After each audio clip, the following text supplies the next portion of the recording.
내일 윤석열 정부의 첫 번째 주택 공급 대책이 발표됩니다. 민간 주도를 강조하고 있는 만큼 공급 대책에서도 큰 비중을 차지할 것으로 전망됩니다. 국내 손해보험사들의 손해율 개선세 등에 힘입어 올 상반기 사상 최대 실적을 낼 것으로 전망됩니다. 이번 주 우리 증시는 미국 소비자 물가지수 발표, 소카 일반 청약 등을 앞두고 있는데요. 한 주간의 증시 전망 이슈 플러스에서 짚어드립니다. 개인 투자자들이 안전자산인 채권 시장으로 이동하자 증권사들은 이에 발맞춰 채권 투자의 문턱을 낮추고 있습니다. 센 경제라이브 출발합니다.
시청자 여러분 안녕하십니까? 센 경제라이브 서정덕입니다. 윤석열 정부의 첫 번째 부동산 공급 대책 내일 발표될 전망입니다. 250만 가구 플러스 알파 공급 전략이 주로 담길 것으로 보이는 가운데 재건축과 재개발 등 정비 사업에 대한 규제 완화에 대한 기대감도 커지고 있습니다. 설석용 기자입니다. 윤석열 정부의 첫 부동산 공급 대책이 내일 발표될 예정입니다. 이른바 8구 대책에서는 윤 대통령이 공약한 250만 가구 플러스 알파에 대한 구체적인 계획이 담길 것으로 보입니다. 앞서 정부는 250만 가구 플러스 기조가 민간 주도가 될 것이라고 밝힌 바 있어 대책 발표 이후 시장 전반에 큰 반향을 일으킬 거란 전망이 나옵니다. 새 정부가 부동산 시장 내 민간 활성화 전략에 집중하고 있는 만큼 공급 대책에서도 큰 비중을 차지할 것으로 예상됩니다. 또 이번 정부 발표에서 재건축과 재개발 등 정비사업 관련 규제 완화가 얼마나 이뤄질지가 관심입니다. 일각에선 재건축 초과이익 환수부과 기준금액을 올려 면제 대상을 늘리고 부과율을 낮추는 방안이 유력하다는 얘기가 나오고 있습니다. 현재는 재건축 이후 사업 기간 동안 오른 집값에서 건축비 등 개발 비용과 집값 상승분을 뺀 초과이익이 3천만 원을 넘을 경우 구간에 따라 부과율을 적용하고 있는데 집값 상승세를 반영해 이 초과이익 기준 금액을 상향 조정한다는 겁니다. 게다가 공급량을 늘리기 위해 용적률 상한을 상향 조정하고 재건축 안전진단 면제 등 규제 완화 내용도 포함될 것으로 보입니다. 특히 지난 6월 30일 정부가 17개 시군구에 대한 규제지역 해제를 결정한 뒤 추가 해제 가능성을 내비친 만큼 이번 발표에서 추가 규제지역 해제에 나설 가능성도 점쳐지고 있습니다. 최근 거래 절벽 현상이 이어지며 부동산 시장 내 관망세가 짙어지고 있는 가운데 정부의 공급 대책 발표 이후 다시 활기를 되찾을 수 있을지 귀추가 주목됩니다. 서울경제TV 설석영입니다. 손해보험사들이 올 상반기 사상 최대 실적을 낼 전망입니다. 적자의 주범으로 꼽히던 자동차 보험의 손해율이 크게 개선된 데다 사업비 절감 등의 영향 때문인데요. 김미연 기자입니다. 손해보험사들이 올 상반기 사상 최대 순이익을 기록할 것으로 보입니다. 먼저 실적을 발표한 KB손해보험은 올 상반기 당기순이익 4,394억 원을 거뒀습니다. 1년 전보다 208% 급증했습니다. 오는 11일 실적 발표를 앞둔 삼성화재와 DB손보, 메리츠화재, 현대해상도 자동차 손해율 개선에 힘입어 순이익 증가가 전망되고 있습니다.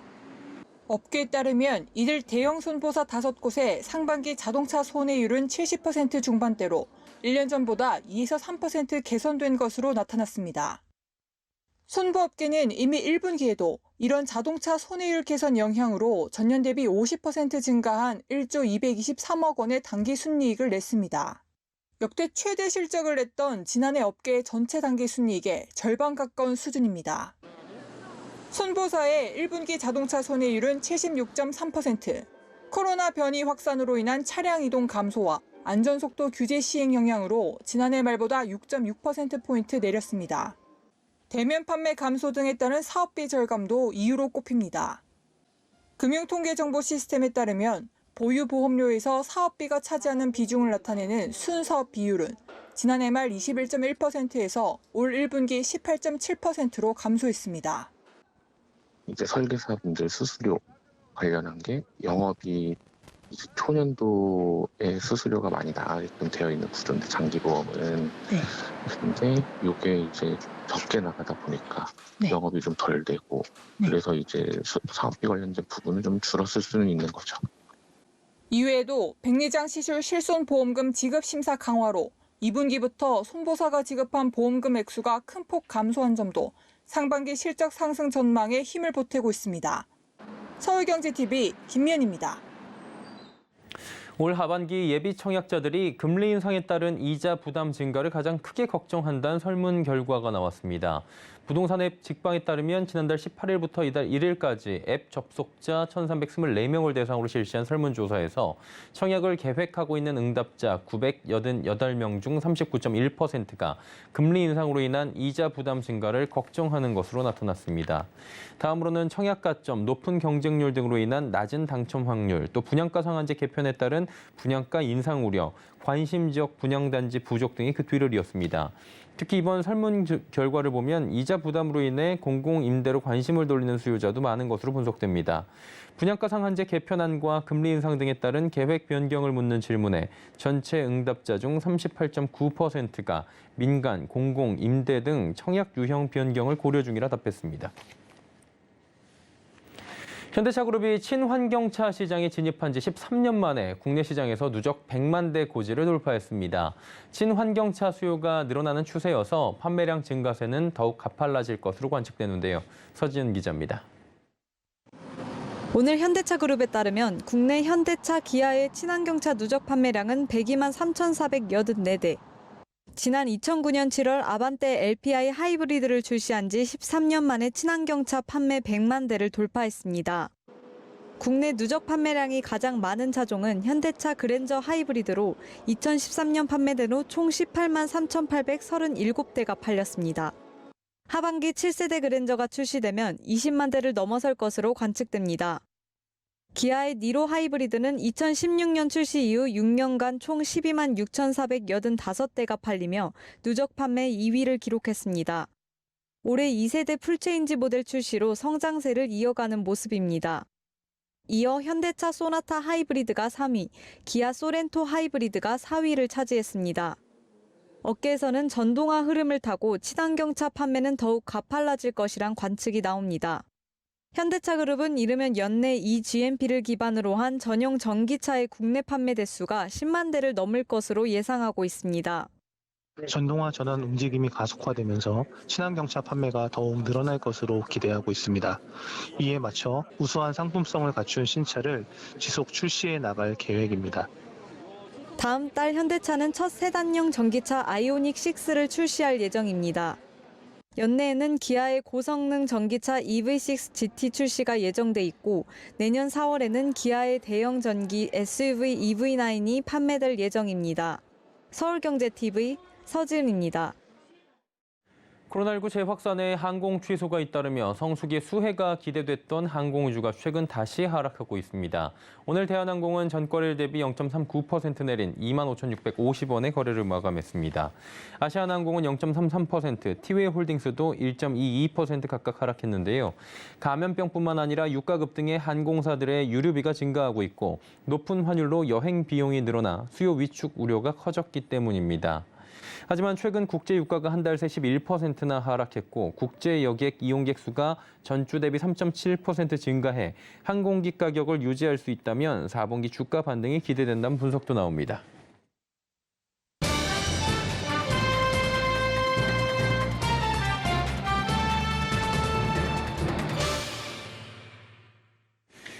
키워드로 한 주의 증시 전망들 짚어보는 시간입니다. 이번 주는 베어마켓 랠리, 미국 경제지표, 소카 이렇게 짚었다고 하는데요. 증권부 김혜영 기자 연결돼 있습니다. 나와 있습니까?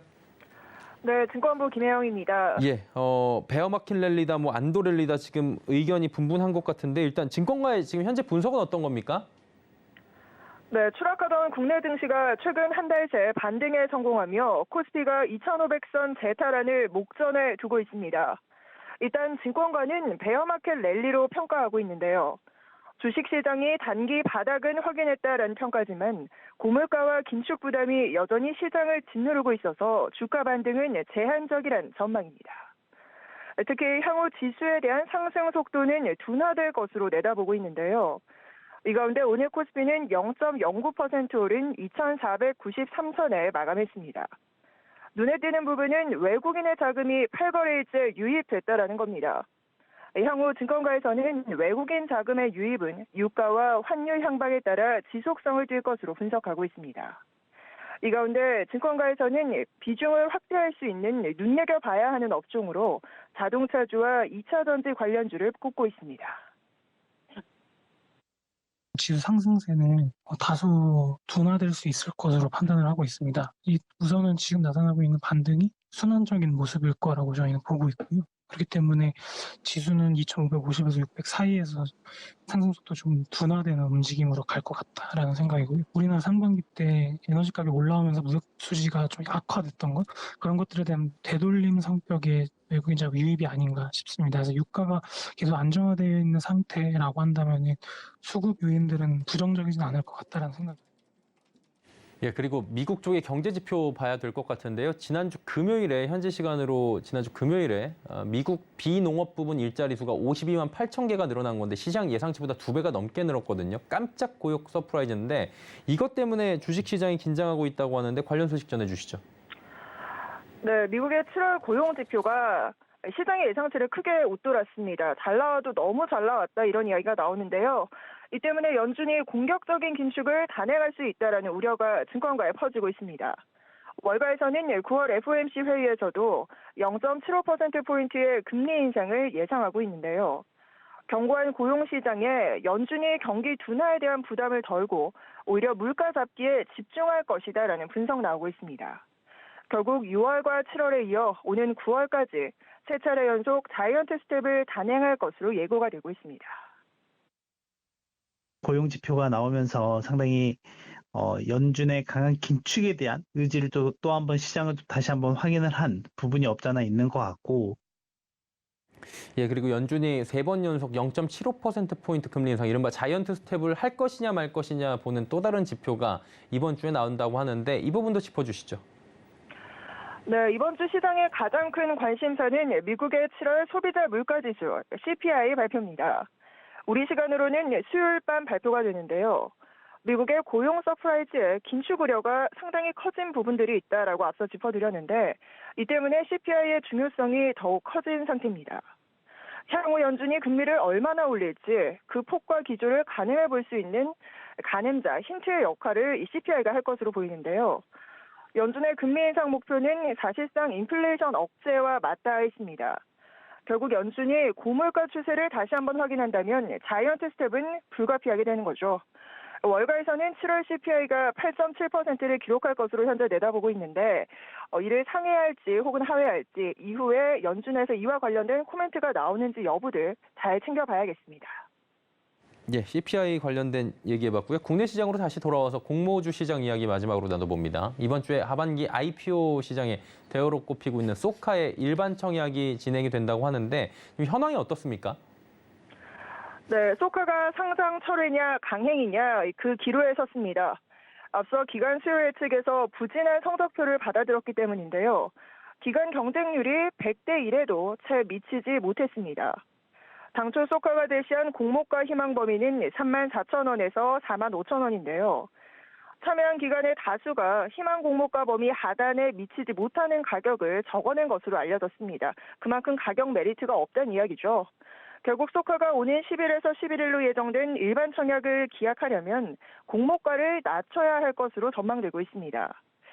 올해 공모 시장이 굉장히 침체된 가운데 상반기 공격적인 금리 인상이 이어지면서 성장주에 굉장히 불리한 거시경제 여건이 마련된 상황인데요.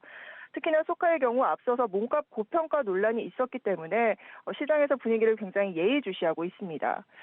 특히나 하반기 IPO로 하반기 IPO 중 대여로 소카가 꼽히면서 이 소카의 상장 여부가 하반기 IPO 시장의 분위기를 또 가늠하게 할 수 있는 어떤 힌트가 되어줄 것으로 보이는데요. 이 가운데 올해 상장 철회한 기업들도 상당히 많습니다. 현대 엔지니어링, 테린페이퍼, 원스토어 등이 있고요. 이런 부분들 상장 철회가 줄줄이 나왔기 때문에 소카의 향후 일정들 잘 챙겨봐야겠습니다. 예, 증시 키워드 소카까지 살펴봤습니다. 증권부의 김혜영 기자와 함께했습니다. 고맙습니다. 네, 감사합니다.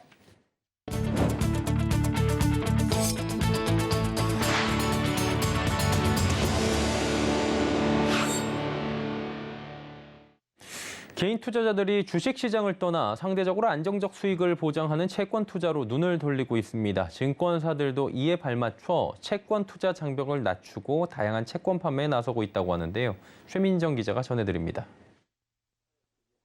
하락장 속 마이너스를 기록하고 있는 주식보다 안정적인 수익을 담보하는 채권 시장으로 자금이 이동하고 있습니다. 금융투자협회에 따르면 지난 한 달간 장외 채권 시장에서 개인 투자자는 채권 3조 5,851억 원을 순매수했습니다. 지난 1월 3,283억 원을 순매수했던 거에 비해 무려 10배 증가한 수치입니다. 반면 같은 기간 개인 투자자는 유가증권 시장에서 1조 8,512억 원을 순매도했습니다. 전반적으로 경기 침체 우려가 커지면서 기업의 수익성 둔화 가능성이 커짐에 따라서 상대적으로 위험 자산인 주식 비중을 줄이고 안전 자산인 이 채권 투자를 늘리는 것으로 판단이 됩니다. 이렇듯 채권 시장으로 자금이 쏠리자 증권사들은 채권 투자의 문턱을 낮췄습니다.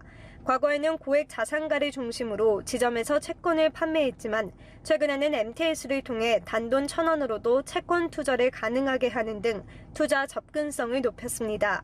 삼성증권은 연 4%대의 높은 수익률을 내건 채권 특판 판매에 이어 라이브 커머스 형식으로 채권을 소개하는 채권 락커 콘텐츠를 도입하며 개인 투자자 모시기에 나섰습니다.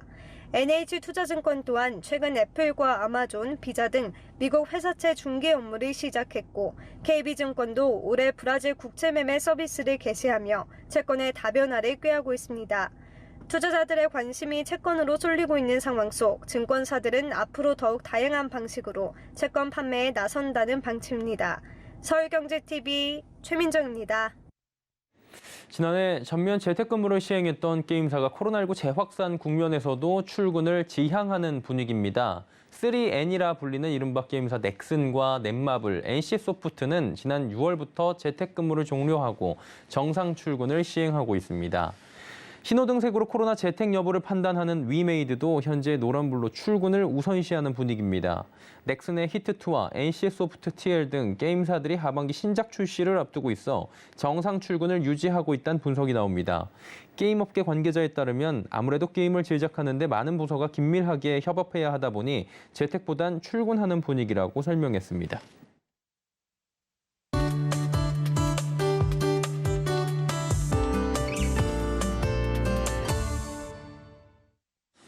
전 세계에서 폭염으로 많은 인명피해, 경제적 피해가 발생하고 있습니다. 세계보건기구는 1970년부터 2019년 사이 기후 문제로 숨진 200만 명 중에 폭염 사망자가 18만 5천 명으로 거의 10%에 육박한다고 발표를 했는데요. 또 사망자의 절반이 최근 10년간 발생할 만큼 최근 들어 기후변화로 폭염 발생이 급증하고 있다고 합니다. 자, 오늘은 이러한 폭염이 경제적으로 어떤 피해를 주는지 살펴보도록 하겠습니다. K외대 반기성 센터장 함께합니다. 어서 오세요. 네, 안녕하세요. 예. 그러니까 오늘은 좀 비가 오고 있긴 하지만 장마가 또 다시 발생했다고 하더라고요. 근데 무더위는 계속 이어지고 있어요. 근데 이게 우리나라뿐만 아니라 전 세계적으로 굉장히 폭염이 극심하다 이런 얘기가 있더라고요. 아, 네, 그렇습니다. 올해 보면 이제 인도와 파키스탄이 가장 먼저 폭염이 시작됐어요. 그러니까 4월부터 이제 폭염이 시작되면서 그 뒤를 따라서 유럽과 미국에서도 5월부터 기록적인 폭염이 발생을 하면서 인명 또 재산피해가 정말 많이 발생을 하고 있는데요.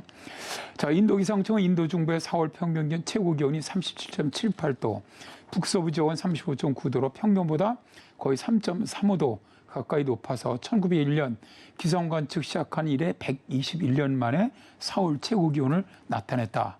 라고 밝혔는데요. 인도의 반대적은 4월 29일에 최고 기온이 47.4도를 기록을 했고요. 수도 뉴델리의 최고 기온은 4월에 최고 45.6도까지 올랐고요. 파키스탄의 지코비다 지역은 51도를 기록하는 등 정말 극단적인 폭염이 발생을 했습니다. 그리고 이어서 유럽에서는 5월부터 폭염이 발생을 했는데요. 5월 16일에 스페인 중부 똘레도주에서 최고 43도까지 올라갔고요. 6월에도 폭염이 이어지면서 스페인 남부지방은 43도를 기록을 했는데요. 스페인 기상청은 41년 만에 6월 기온이 가장 높았다고 밝혔죠. 프랑스 역시 최고 기온이 역대 최고를 기록을 했는데요. 남프랑스 지역은 예년보다 약 19도 정도가 높은 40도까지 치솟았습니다. 스위스 중부의 베즈나우는 6월 19일에 36.9도까지 오르면서 역대 6월 최고 기온 기록을 세웠고요. 독일의 코트부스도 39.2도까지 올라가면서 최고 기온 기록을 경신을 했습니다. 그런데 폭염은 7월에 들었으면서 더 극심해졌는데요.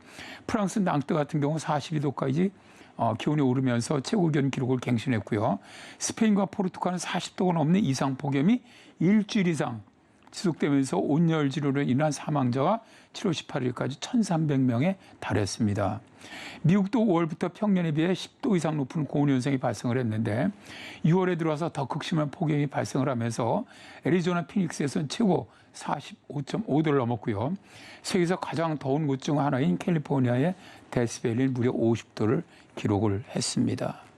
저 정도 기온이면 이제 사우나 들어갔을 때 나오는 기온들이 일상생활에서 그냥 받고 있는 거니까 얼마나 무더운지 상상도 가지 않습니다.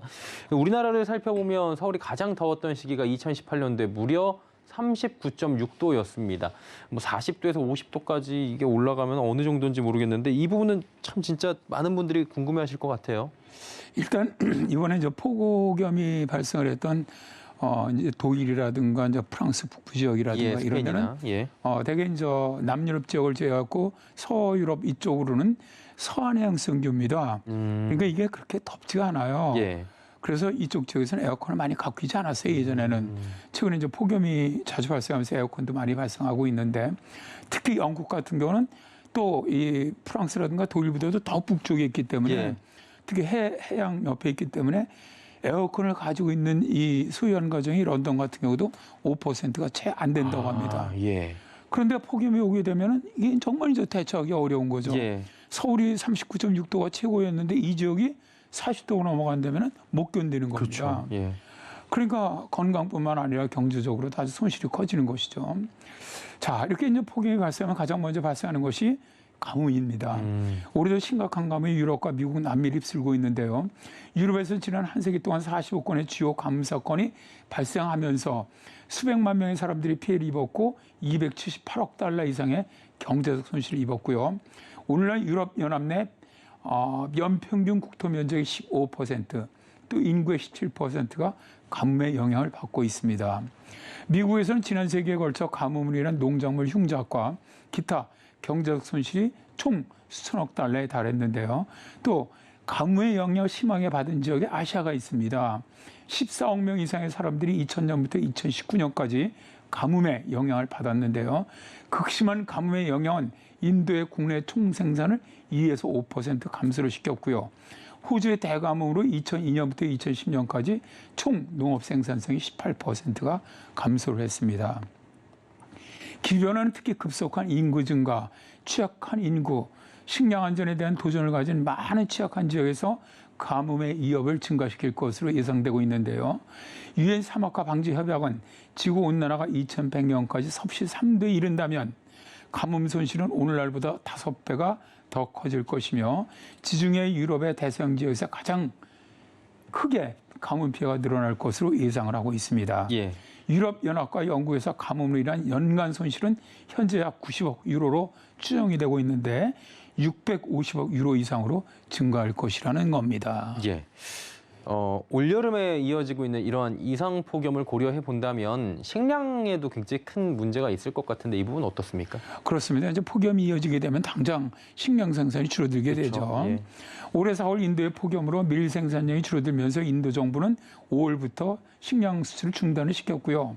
남서부 유럽을 덮친 최악의 폭염으로 유럽연합 최대 밀 수출국인 프랑스에서는 밀 수확량이 작년보다 7.2% 줄어들 것으로 예상되고 있고요.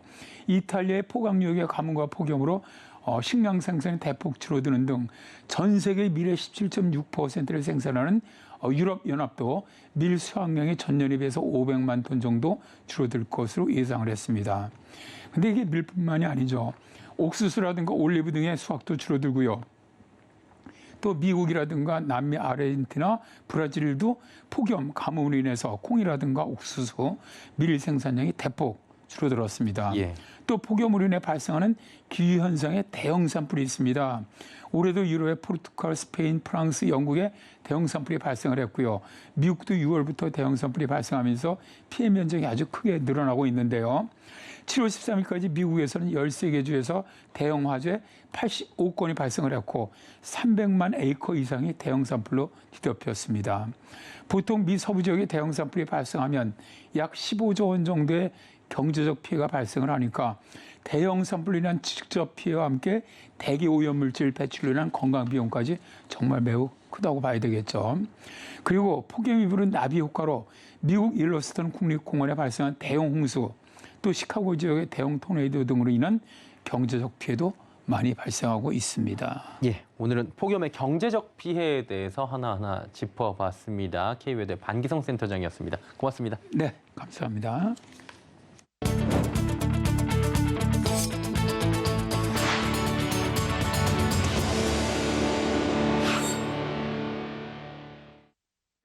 수행경제라이브 저희가 준비한 소식은 여기까지입니다. 편안한 저녁 시간 보내시길 바랍니다. 고맙습니다.